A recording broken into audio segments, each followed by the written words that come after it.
사도행전 2장 1절에서 47절 말씀인데 1절로 4절과 16절로 17절, 36절, 41절로 42절, 47절 주보를 참고하여 순발력 있게 우리 함께 합독합니다. 오순절 날이 이미 이름에 그들이 다같이 한 곳에 모였더니 오련히 하늘로부터 급하고 강한 바람 같은 소리가 있어 그들이 앉은 온 집에 가득하며 마치 불의 혀처럼 갈라지는 것들이 그들에게 보여 각 사람 위에 하나씩 임하여 있더니 그들이 다 성령의 충만함을 받고 성령이 말하게 하심을 따라 다른 언어들로 말하기를 시작하니라. 이는 곧 선지자 요엘을 통하여 말씀하신 것이니 일러스되 하나님이 말씀하시기를 말세에 내가 내 영을 모든 육체에 부어주리니 너희의 자녀들은 예언할 것이요 너희의 젊은이들은 환상을 보고 너희의 늙은이들은 꿈을 꾸리라.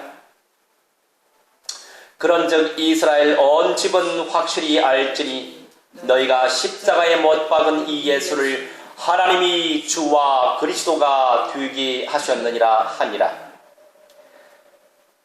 그 말을 받은 사람들은 세례를 받음에 이날의 신도의 수가 3,000이나 더하더라. 그들이 사도의 가르침을 받아 서로 교제하고 떡을 떼며 오로지 기도하기를 힘쓰니라. 하나님을 찬미하며 또 온 백성에게 칭송을 받으니 주께서 구원받는 사람을 날마다 더하게 하시니라. 아멘. 잠시 기도합니다. 사랑의 하나님, 오늘 이 시간 우리에게 허락하실 말씀 오로지 기도에 힘쓰게 하옵소서. 오직 성령께서 충만히 임재하시고 역사하시사 성령의 권능 속에서 우리를 통하여 참평한 교회를 통하여 세계 복음화의 언약과 비전이 성취되고 실현되게 하여 주옵소서. 시작은 미약하지만 우리 하나님께서 천을 이루신다고 말씀하셨습니다. 작은 자로 시작했지만 우리 하나님께서 강국을 이루신다고 약속하셨습니다. 우리 하나님의 성령께서 그 말씀을 이루어 주옵소서.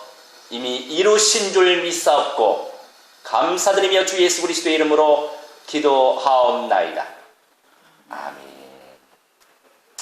할렐루야. 주님을 예배하러 주님의 몸된 교회를 찾아오신 여러분을 무한대로 축복합니다. 우리는 이미 승리했어요. 그 어떤 문제들이 애를 쓰면서까지 우리를 찾아와요. 무엇이요? 그 어떤 문제들이 애를 쓴단 말이에요. 문제화시키려고. 우리를 찾아와도 그 문제들은 우리를 엄습할 수 없습니다. 왜냐하면 오늘도 지으신 목적대로 언약이 또 예배 실현이 뒤고 있기 때문입니다. 언약 성취의 맛을 본 예배 제자들이여 무한대로 축복하며 축하합니다. 지금은 성령의 시대예요. 성령께서 말씀의 체험의 은사를 베푸시는 때이죠. 성령께서 체험된 이 말씀들을 약속으로 붙잡도록 이끄십니다. 약속으로 붙잡으시기 바랍니다. 우리가 이 언약을 굳게 붙잡고 기도하면 성령께서 언약을 성취시켜 주시거든요. 그리고 천만 천군 천사들도 이렇게 일들을 합니다. 우리 사도행전 2장 1절로 47절 말씀을 쭉 살펴볼 때에 때가 있단 말이죠. 오순절 날이 이미 이름에 그들이 다같이 한 곳에 모였어요. 그리고 호련히 하늘로부터 급하고 강한 바람 같은 소리, 성령께서 임재하셨단 말이에요. 각 사람에게 임재하셨다고요. 그리고 그 한 사람 한 사람이 성령의 충만함을 받고 하나님의 영광을 체험했단 말이죠. 왜요? 여러 가지 이유가 있겠지만 그 중에 하나는 16, 17절 말씀처럼 이미 예언된 말씀이었거든요. 말세에 내가 내 영을 모든 육체에 부어주리니 너희의 자녀들은 예언할 것이요 너희의 젊은이들은 환상을 보고 너희의 늙은이들은 꿈을 꾸리라 약속하셨거든. 그 은혜 속에서 우리가 감당해야 될 부분은 무엇일까요? 너희가 십자가에 못 박은 이 예수를 하나님이 주와 그리스도가 되게 하셨다. 그 비밀을 누리면서 전달하길 원하시는 거죠. 그 응답을 무한대로 누리시기 바랍니다. 자, 그러면서 이 약속의 말씀을 붙잡고 기도하면 누가 역사합니까? 천만 천군 천사들도 일들을 한다고요. 우리 시편 103편 20절 펼치겠습니다.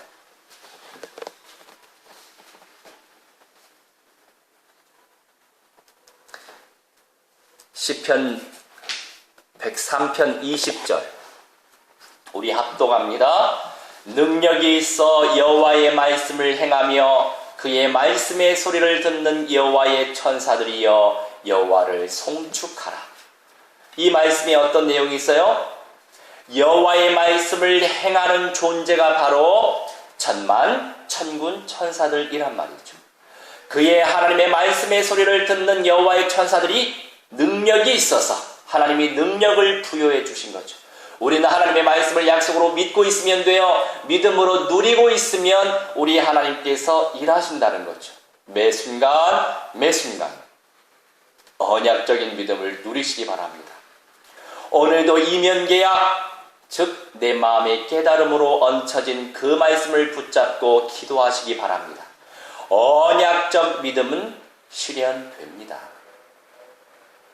어르신들이 꿈을 꾸신다고 하세요. 젊은이들이 환상을 본다고 하세요. 자녀들은 예언을 한다고 하세요. 꿈을 꾸십시오. 꿈을 꿀 때에 주의 성령께서 역사하시고 창조하신 원리대로 그 일들이 펼쳐집니다. 우리는 주님의 영광을 위해 사는 전사들이에요. 젊은이들이 환상을 볼 거예요. 주님께서 이루실 비전을 보게 하시고 이루실 그것이 분명히 주님의 비전이기 때문에 그 비전은 성취되고 맙니다. 자녀들이 꾸는 꿈과 보는 비전은 분명히 성취돼요. 성취될 믿음의 고백 자체가 예언이기 때문이에요. 비전이라고 하는 것이 성취될 것인데 그 성취될 그 비전을 내가 믿잖아요. 그 믿음의 고백 그 자체가 예언, 성취되어질 말이 된다고요. 주님께서 주시는 비전은 성취돼요. 그리고 꿈을 꿀 때에 분명히 성취될 줄 믿으시기 바랍니다. 우리 본론의 1번 같이 읽겠습니다. 교회인 내가 깨달아야 될 복음의 실제. 자, 우리에게 주신 말씀이 어떤 내용이죠? 교회가 내가 깨달아야 될 복음의 실제가 있어요. 제자 훈련이 필요해요. 제자 훈련은 무엇입니까? 단순한 성경 공부가 아니죠. 단순한 성경 지식을 알아가는 수준의 것이 아니에요. 알아가는 것을 뛰어넘어 내 삶 속에 녹아나지는 말씀 체험과 구원의 역사들로 연결되어져야 합니다. 무엇이요? 말씀의 그 은혜 속에서 성령이 역사하셔야죠. 성령이 역사하실 때에 말씀이 체험된다는 거예요. 그리고 구원의 역사들로 연결된다고요. 어떤 부예가가 초년생 때 단지 알고 있는 원리 속에서 도자기를 잘 만들기 위해 끊임없이 노력했습니다. 믿음의 사람들도 그렇죠. 내가 알고 있는 모든 지식이 다인 줄 알아요. 초신자일수록 내가 알고 있는 것이 모든 것인지 알고 있는 착각 속에 빠져서 살 때가 많아요. 사실 그게 다가 아닐 수 있거든요. 내 마음과 내 생각에 상처가 많을수록 한 부분만 생각하는 경향이 있어요. 편견이라고 하죠. 또 편협한 사고라고 하죠. 상처가 많은 사람일수록 한 부분만 생각하게 돼 있어요. 이원론적으로 또 이분법적으로 꼭 나눠서만 생각한다는 거죠. 흙과 백으로만. 그런데 하나님의 세계는 흙과 백만 있는 게 아니거든요. 무슨 말이에요? 세옹지마 말이 그 말이죠. 이게 정말 나한테는 문제였어요. 그런데 문제가 기회가 될 때가 있다고요. 문제가 문제로 끝나지 않고 기회가 될 때가 있다는 거죠. 그러니 복음적인 마인드는 가능성이에요. 내 안에 복음이 누려진다고 하는 것은 문제를 문제로만 인식하는 것이 아니라 문제 속에 숨겨진 하나님의 계획을 볼 줄 아는 눈을 가지고 있어야 돼요. 그러면 내 안에 참 평안이 있겠죠. 내 마음에 평안이 없을수록 쉽게 정죄합니다. 내 마음에 평안이 없을수록 쉽게 지적합니다. 비판적인 사고를 가진 사람일수록 마음에 상처가 많고 마음에 평안함이 없다는 증거예요. 쉽게 흥분을 할수록 그런 어떤 내적인 상태를 드러내는 거죠.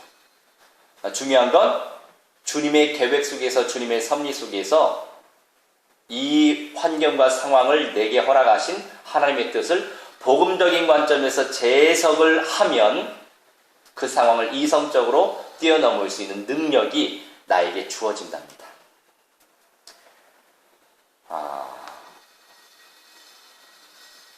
그 어떤 도에 가도 초년생 때 단지 알고 있는 원리 속에서 도자기를 잘 만들기 위해 끊임없이 노력했단 말이에요. 그런데 거기서 멈추면 되겠습니까? 혼신을 다한 그의 전심이 도자기에 담겨 있어야 되겠죠. 신앙도 마찬가지예요. 그 안에 인생 철학이 담겨 있어야 재창조적 작품을 탄생시킬 수 있는 것처럼 이렇듯 교회인 우리들도 마찬가지란 말이죠. 문자적인 신앙의 알미 다가 아니죠. 문자 속에 감추어진 하나님의 역사와 말씀의 체험과 구원의 역사들이 연결되어져야 하는데 우리 하나님의 수많은 기회를 주시지만 그 기회를 내가 놓치면 하나님은 은혜의 촛대를 옮기세요. 나 자신도 모르게. 많은 기회를 주시지만 끝까지 고집 부리고 아집을 부리면 막힌단 말이에요. 그리고 하나님이 상황을 돌려버리시죠. 그런 하나님이세요. 그러니까 끊임없이 우리가 복음의 메시지를 들으면 그리고 나의 죄성을 발견하고 내가 복음이 안 된 부분을 또 발견하면서 하나님 앞에 자백하고 그러면서 그것을 기도 제목 삼아 말씀으로 응답 누리는 것, 말씀 체험을 지속적으로 누리다 보면 그 기회를 주신 그 기회를 쟁취할 수 있는 거죠. 예수께서 그리스도 되신 사실과 정녕 내가 무슨 상관이 있는지, 진정 그 속에서 내가 무엇을 발견하며 살아가야 하는지 겸손하게 깨달아 누리고 행동으로 순종해야만 합니다. 겸손하게 깨달아 누리고 내가 다 알아 이게 아니죠. 이게 전부야 이게 아니죠. 그건 선무당이에요. 그래서 선무당이 사람을 잡아요. 그게 다인 줄 알고 얼마나 열정이 넘치겠어요. 여기 막 쏠렸어. 이게 전부 다였어요. 그러다 보니 이게 전부 다인 줄 알고 이것만 강조해. 그러다가 사람을 잡아요. 그게 다가 아닐 수가 있다고요. 정말 신앙심이 깊이 뿌리가 내려지고 정말 복음화가 되어지는 은혜를 누리고 있으면 주권적인 하나님의 시간표 속에서 사람이 보여지고 환경이 보여지고 상황이 재분석이 되죠. 그러다 보니까 그냥 이런 문제도 예수는 그리스도, 저런 문제도 예수는 그리스도가 될 수 있는 거예요. 그런 믿음의 고백이 될 수 있는 거예요. 무엇을 발견하며 우리가 살아가야 하는지 겸손하게 깨달아 누리고 행동으로 순종해야 되는데 우리 출애굽기 15장 26절 합독합니다. 이르시되 너희가 너희 하나님 나 여호와의 말을 들어 순종하고 내가 보기에 의를 행하며 내 계명에 귀를 기울이며 내 모든 규례를 지키면 내가 애굽 사람에게 내린 모든 질병 중 하나도 너희에게 내리지 아니하리니 나는 너희를 치료하는 여호와임이니라. 우리 하나님 철저하게 공의의 하나님이시기 때문에 여호와의 말씀을 들어 순종하고 하나님이 보실 때에 이것이 의구나 그 의를 행하며 주님의 말씀의 계명에 귀를 기울이는 그 중심, 그것 때문에 애굽 사람에게 내린 모든 질병 중 하나도 너희에게 내리지 않겠다고 약속하셨죠. 그리고 나는 너희를 치료하는 여호와임이라. 그래서 여호와 라파라고 하는 히브리어를 우리가 종종 사용하죠. 우리 하나님 치료의 하나님이세요. 주의 말씀을 소망하고 말씀을 누리고 말씀 체험하기를 간절히 소망하고 믿음의 그림을 꾸면서 나아가는 그 중심과 자세와 태도에 우리 하나님께서 치료하신다는 거죠. 그래서 주님이 많은 기회를 주실 때에 말씀 속에서 나를 발견하고 나를 자복하고 그러면서 은혜의 보좌 앞에 담대히 나아가야 합니다. 그러지 않을 시에는 내가 또 고통 가운데 빠질 수가 있어요. 애굽 사람에게 내린 질병이 나에게 찾아온다면 내가 고생이죠. 고통이잖아요. 건강한 교회는 말씀 체험이 있는 교회예요. 말씀 체험 속에서 내가 보여질 때 신앙도, 인격도, 삶도 성숙되기 때문이에요. 우리 본문의 2번 같이 읽겠습니다. 언약 기도에 오로지 힘썼던 초대교회. 자, 전혀 힘썼던 초대교회. 무엇에? 언약 기도에. 약속의 말씀을 붙잡고 기도했대요. 내게 체험된 말씀이 있으십니까? 누구나 다 어느 정도의 은혜는 받을 수 있어요. 누구나 다 어느 정도의 깨달음은 받을 수 있어요. 물론 아무것도 깨달아지지 않고 아무것도 와닿지 않는 사람들도 있어요. 왜냐하면 각자에게 주신 분복이 다르기 때문이에요. 그래서 있어야 될 사람은 있어야 되고 가야 될 사람은 가야 되고 새로 올 사람들은 와야 되고 그러는 거죠. 그렇다면 나는 어떻습니까? 말씀 안에서 성령의 음성이 체험되고 계십니까? 맞아. 그거였지. 이것처럼 갈등에 대한 대답과 질문에 대한 대답을 예배 말씀을 통해 받고 계십니까? 그것이 복이에요. 말씀 체험이 있는 것 자체가 복이에요.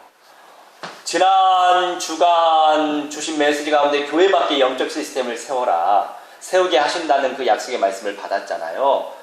그런 가운데서 그 말씀을 누리고 있었는데 그 다음 날에 무속인 출신 제자가 전화가 왔어요. 그분은 감정의 기복이 그 누구보다도 심해요. 어떤 말씀을 믿는 믿음보다는 감각적인 느낌에 좌우되는 형이에요. 자, 감각적인 느낌대로 신앙생활하면 우리 하나님 주신 말씀을 믿는 믿음이 제대로 생기겠어요? 안 생기죠. 그래서 복음의 뿌리, 말씀의 뿌리 내리는 것이 그렇게 힘들어요. 그 누구보다도 힘들어요. 그런데 그런 분이 진짜 말씀의 뿌리, 복음의 뿌리가 내려지면 많은 영혼들 살릴 수 있죠. 예전에 그분이 한참 어느 정도 은혜 받을 때 그분이 전도의 문으로서는 귀하게 쓰임 받았을 때가 있어요. 그런데 사람마다 지속적으로 우리가 다윗처럼 쓰임 받으면 좋겠지만 사울 왕처럼 잠시 쓰임 받다가 자기 스스로 자살하는 케이스, 그런 사람들도 있어요. 그도 하나님의 자녀였는데 왜 그렇게 자살했겠어요? 그죠? 그러니까 이 모양 저 모양대로 쓰임 받는 사람이 있지만 우리가 성경에 그런 인물들이 있으니까 주여 저도 끝까지 예수님이 오시기 전까지, 오실 때까지 저도 세계복음화에 존귀하게 쓰임 받고 싶어요. 일적인 거 말고 우선 임마누엘 복음을 누리면서 나를 통해서 많은 영혼들이 구원받으면 더 좋겠죠. 전화가 왔어요. 그래서 목사님 제가 회복된 걸 아시고 회복될 때 전화 받으시네요. 그렇게 하면서 한 1시간 정도 교제를 했어요. 그러면서 그러면 가정에 뭐 이번 주 목요일에 가서 가정에서 예배를 드립시다. 그랬더니 목사님 그때 제가 또 어떻게 될지 모르겠대요. 오시려면 지금 오시래요. 그래서 아 그래요? 알겠다고.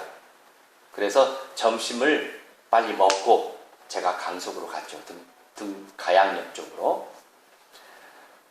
그러면서 이제 예배 드리러 가는데 고양이 5마리의 그 좁은 집에 고양이 5마리에 강아지 1마리, 개 1마리 얘네들 먹여 살리는 것도 돈이 꽤나 들겠어요. 근데 그냥 키우는 것도 아니고 주사도 맞추고 뭐도 하고 돈이 얼마나 많이 나가겠어요.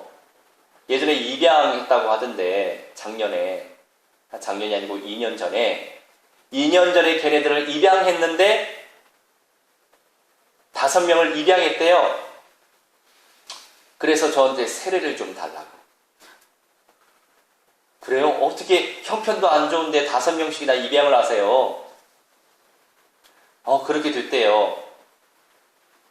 제가 이제 안수받고 처음으로 세례를 드렸던 모녀거든요. 모녀. 저한테는 아주 의미가 있죠. 그래서 이제 더 물어봤어요. 알고 보니까 고양이하고 개였던 거예요. 아니 무슨 짐승들이 세례를 받아요 하니까 여기에 상처를 크게 받은 거예요. 별말의 상처를 많이 받죠. 그래서 막 그때 뭐 사탄의 자식, 뭐 마귀의 새끼 막 이런 말을 내가 들어가면서 그런 상황이 있었어요. 그런데 이제 복음적 관점에서 제가 그분이 어떤 상태인 걸 알고 있기 때문에 그걸 알고 있는 상황 가운데 있었기 때문에 저에게는 별로 상처가 안 되죠. 그런데 인격 대 인격으로 정상인 대 정상인으로 이렇게 대할 때에는 상처를 받을 수 있죠. 저 사람 왜 나한테 저러지? 그런데 굳이 상처를 받을 필요가 없어요. 왜? 복음적인 관점에서 상대를 보면 저 사람이 근본적인 문제구나. 인정하고 들어가니까 문제가 있으니 드러날 수밖에 없는 거죠.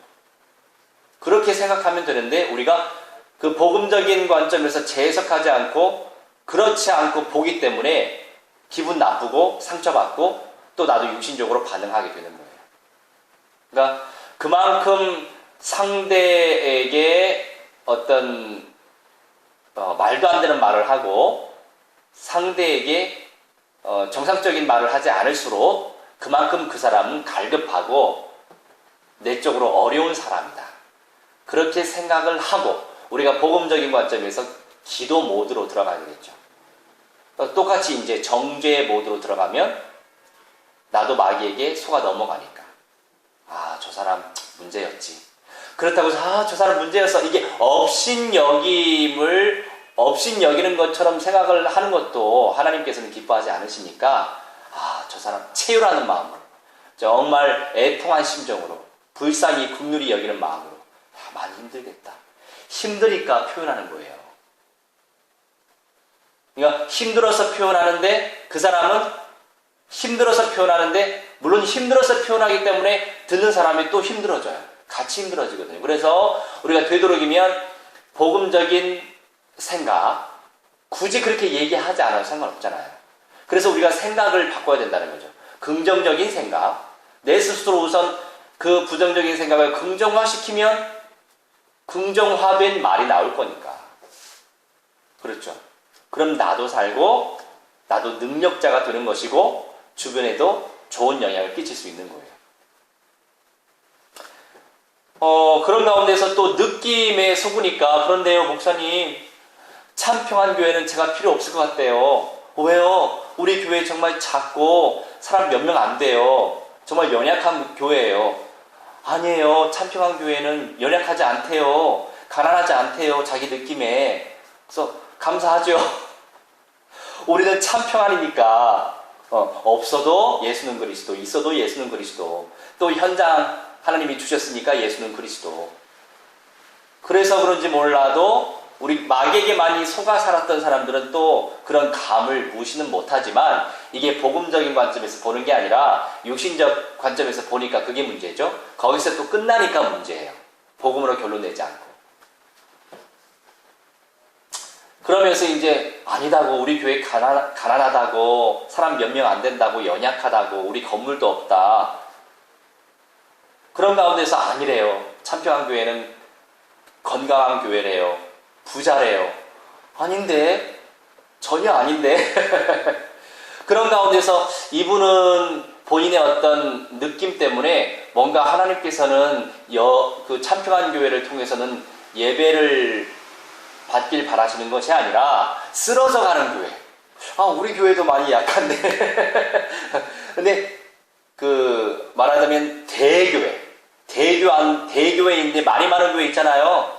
그러니까 솔직히 복음 중심으로 모이는 교회가 아니라 다 장사하기 위해서 모이는 교회.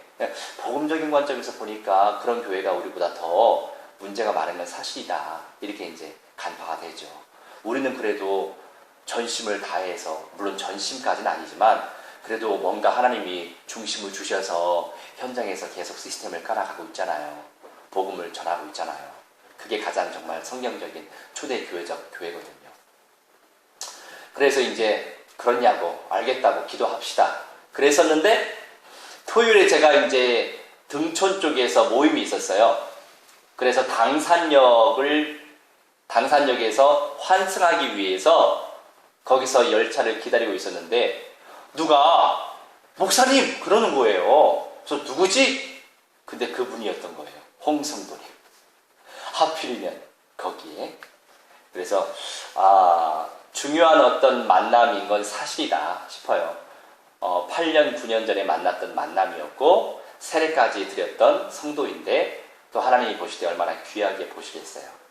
그분은 많은 교회에서 교회 나가라고 이렇게 할 정도로 그랬던 분이에요. 이분이 정말 연약하고 부족한 분인데 참 안타까운 부분들이 있었어요. 여하튼 그렇게 또 기도하게 되더라고요. 자, 무엇이 복 중에 복입니까? 예배 말씀을 통해서 말씀을 체험하는 것이 복 중에 복이에요. 우리 요한계시록 1장 2절 3절 합독합니다. 요한은 하나님의 말씀과 예수 그리스도의 증거 곧 자기가 본 것을 다 증언하였느니라. 이 예언의 말씀을 읽는 자와 듣는 자와 그 가운데에 기록한 것을 지키는 자는 복이 있나니 때가 가까우니라. 자, 우리 주님께서 말씀하세요. 무엇을 놓고 기도하라고 말씀하십니까? 예언의 말씀을 읽는 자가 복된 사람, 듣는 자가 복된 사람, 그 가운데 기록한 것을 지키는 자가 복된 사람이라고요. 때가 가까우대요. 예수님이 언제 오실지 모르겠어요. 너무 재미난 사실이 있었어요. 이틀 전인가 페이스북에 이런 글이 올라왔더라고요.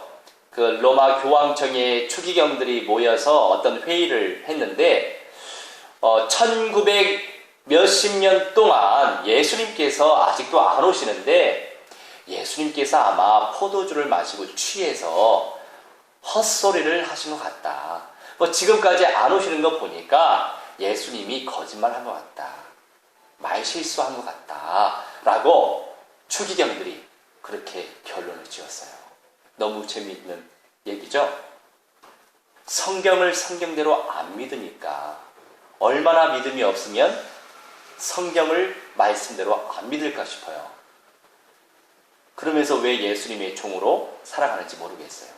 물론 마리아를 숭배하니 마귀 사탄이 더 역사할 수밖에 없죠. 우상을 숭배할수록 하나님의 말씀보다도 우상의 소리에 더 귀를 기울여요. 환상에 또 뭔가 이렇게 막 마리아의 상에서 피눈물이 흘렀다 이런 것에 감동 먹어요. 그것과 구원하고 무슨 상관이 있는데? 안 그래요? 광명의 천사로 오는 사탄도 그렇게 할 수 있어요. 광명의 천사로 오는 사탄도 병치료할 수 있어요. 그리고 더 큰 문제를 주죠. 병치유되는 것이 예수님을 믿어야 되는 것이 아니에요. 예수께서 그리스도이기 때문에 우리가 믿는 거죠. 성령을 모신 거죠. 하나님께서는 인격적으로 말씀하고 계세요. 말씀하고 계신 성령의 음성을 예배 말씀 속에서 체험할수록 신앙의 맛이 이런 거였구나 라고 체험할 수 있습니다. 건강한 교회는 말씀의 체험이 있는 교회예요. 건강한 교회인 나는 말씀의 체험이 있는 나예요. 그래서 말씀 체험이 없는 성도들을 놓고 기도해야 돼요. 나름의 은혜는 다 받을 수 있어요. 어느 교회를 가든 은혜 받을 수 있죠. 하나님 말씀이 선포되는데 왜 은혜가 없겠어요? 그런데 중요한 건 말씀 체험이 없으면 신앙 성장이 더뎌요. 말씀 체험이 있다가도 멈춰질 때가 있어요. 멈춰져 있을 때는 신앙이 그 이상으로 누려지지 않는다라고 하는 증거예요. 그것을 놓고 우리가 기도해야 돼요. 이런저런 꿈을 꿔도 이런저런 응답이 있어도 결국 우리가 영적 존재이기 때문에 주님의 말씀에 체험이 없으면, 인격적인 주님과의 소통이 없으면 사실 그게 중요하겠습니까?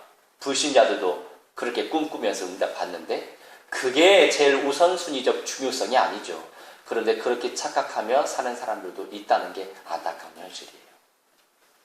우선순위를 놓치면 이것도 저것도 안 돼요. 이것이 바로 말씀 체험인데 초대교회 제자들은 그 맛을 봤던 교회들이었어요. 사도의 가르침 속에서 성령의 음성을 듣고 그 음성을 약속으로 붙잡고 오로지 기도에 힘썼어요. 우리도 마찬가지로 사도의 가르침 속에서 성령의 음성을 지금 듣고 있잖아요. 그 말씀이 내 마음에 얹혀지는 말씀을 약속으로 붙잡고 기도하면 돼요. 아, 그러구나. 주여, 복된 자가 누구입니까? 주의 말씀을 읽게 하시고 듣게 하시고 지키게 하옵소서.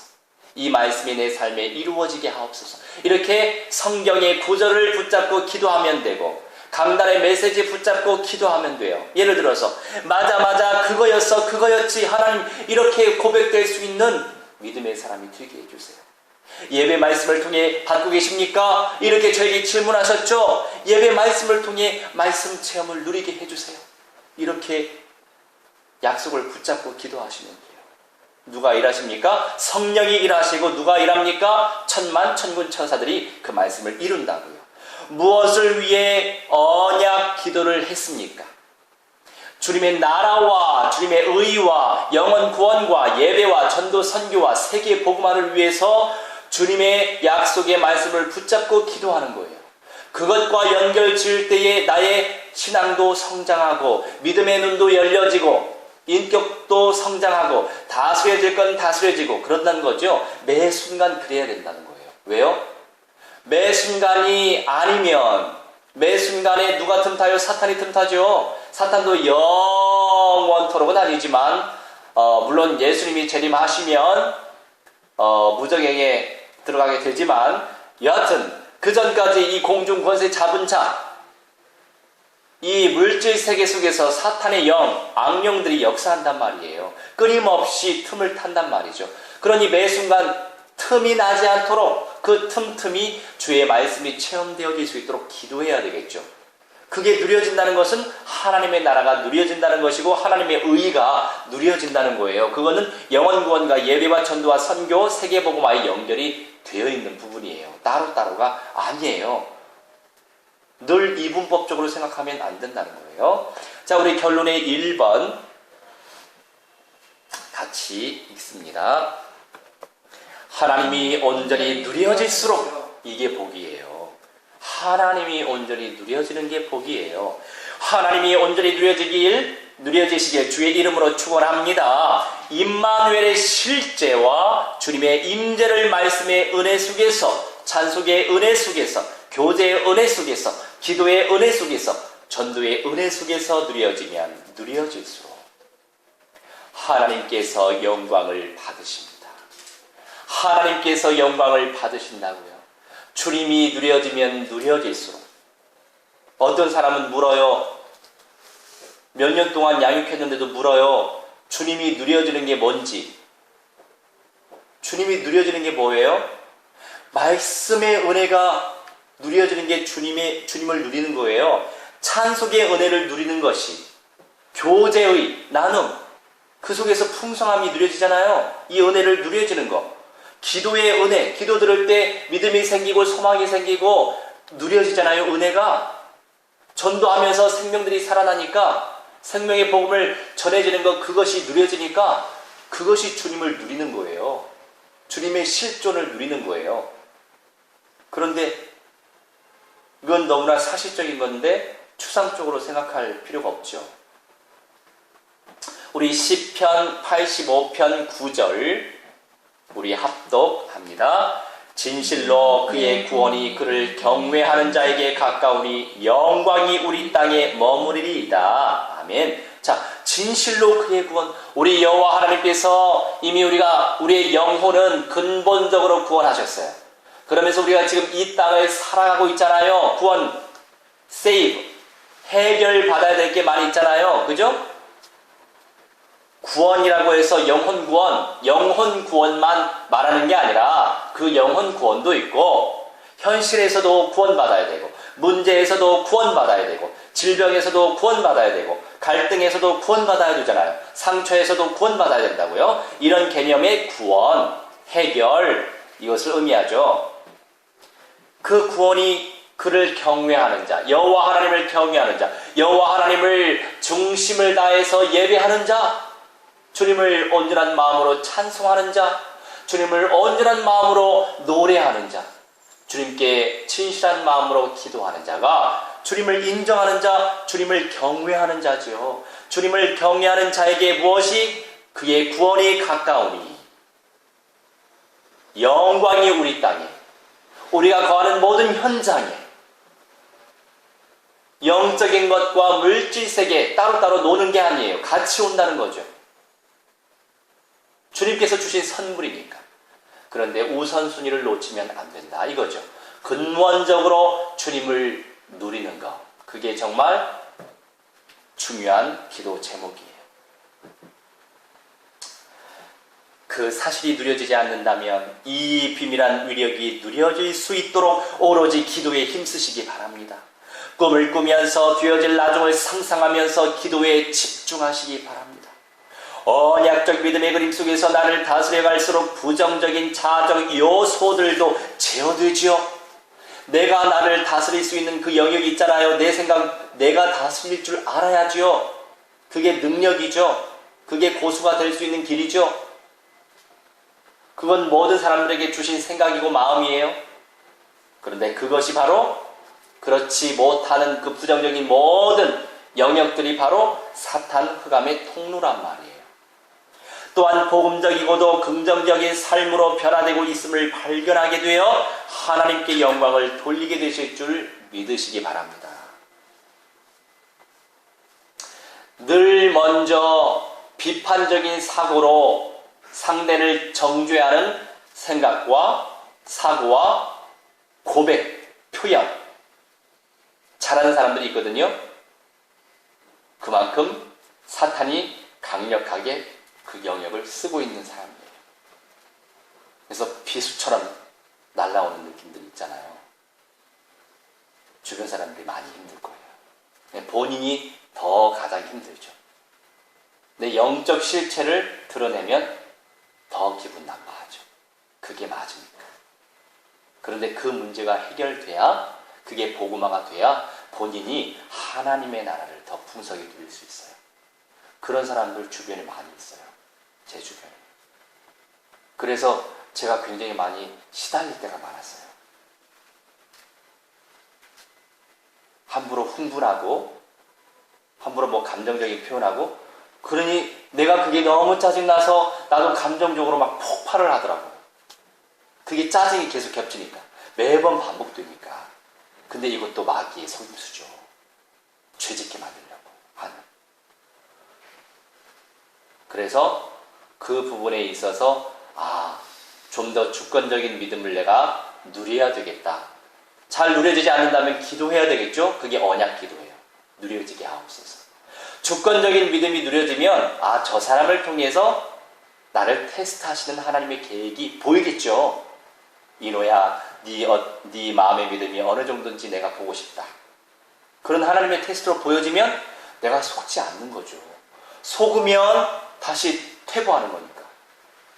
계속 앞서가야 되는데. 그죠?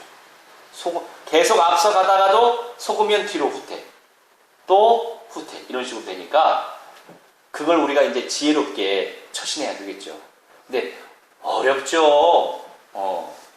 쉽지 않은 영역이죠. 내가 나를 다스린다는 것은 정말 어려운 영역이에요. 자, 그렇습니다. 언약적인 믿음의 그림 속에서 나를 다스려갈수록 부정적인 자정 요소들도 제어되고 또 그런 과정 속에서 주님의 은혜를 체험할수록 복음적이고도 긍정적인 삶으로 변화되고 있음을 발견하게 되어 그래서 하나님께 영광을 돌리게 되죠. 우리 결론의 두 번째 같이 읽겠습니다. 우리를 사용하실 아빠 하나님. 자, 성경에 나와 있는 아빠, 우리가 아버지를 표현할 때 친숙한 그 표현으로 아빠라고 표현하잖아요. 이 아빠가 원래 아람어예요. 너희가 너희 하나님 아버지를 아빠라고 부르지 아니하느냐? 예수님이 말씀하시거든요. 많은 성경에서 또 말씀하고 계세요. 그만큼 너희가 친밀하게 하나님 아버지를 생각하는 아빠라고 여기지 아니하냐. 그런데 우리말의 아빠와 같으니까 너무 반가워요. 현실을 살아간다는 건 정말 녹록지 않습니다만 현실의 노예가 되어 살아가는 것 또한 참 불행한 일이에요. 우리에게 비전이 있습니다. 우리에겐 꿈이 있어요. 같은 하늘 아래 수많은 사람들이 태어나고 살아가고 죽어가고 있어요. 나는 어떻게 살아갈 것입니까? 나는 어떻게 살아가야만 되겠습니까? 주님을 소망하시기 바랍니다. 주님을 소망할 때 그 응답이 구체적으로 실현돼요.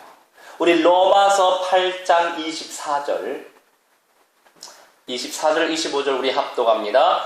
우리가 소망으로 구원을 얻었음에 보이는 소망이 아니니 보는 것을 누가 바라리요? 만일 우리가 보지 못하는 것을 바라면 참음으로 기다릴지니라. 자, 우리가 소망으로 구원을 얻었단 말이에요. 보이는 소망이 아니니 눈에 보이는 모든 것들 당장에 내가 취할 수 있는 것은 소망의 내용이 아니죠. 보이지 아니하는 하지만 내가 소망하는 거.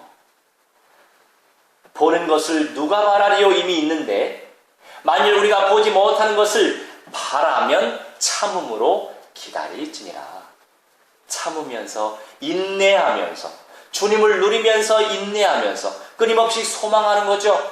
그러면서 구체화시키는 거죠. 믿음의 그림을 꾸면서 그리면서 그러면 실현된다 이거예요.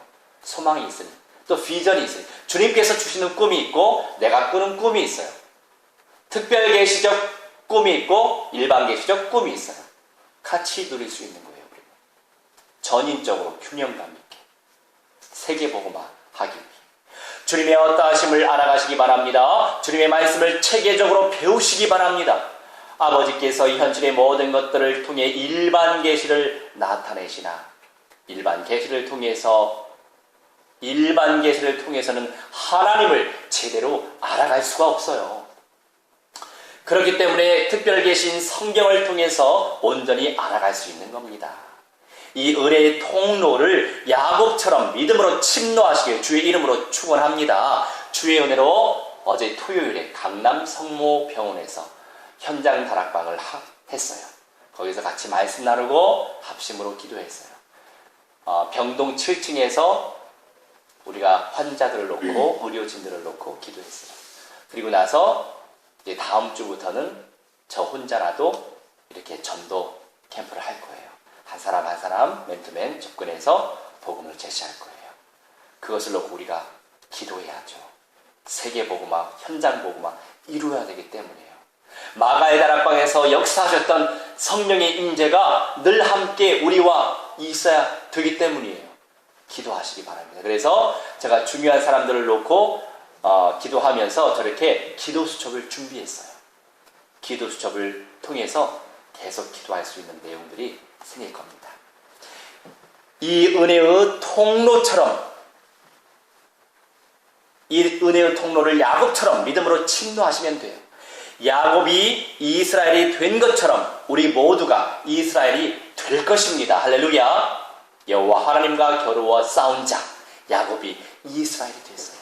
그래서 침노했어요. 누리였어요. 할렐루야. 주님을 찬양합니다. 기도합니다. 사랑의 하나님 감사합니다. 오로지 기도에 힘쓰길 원합니다.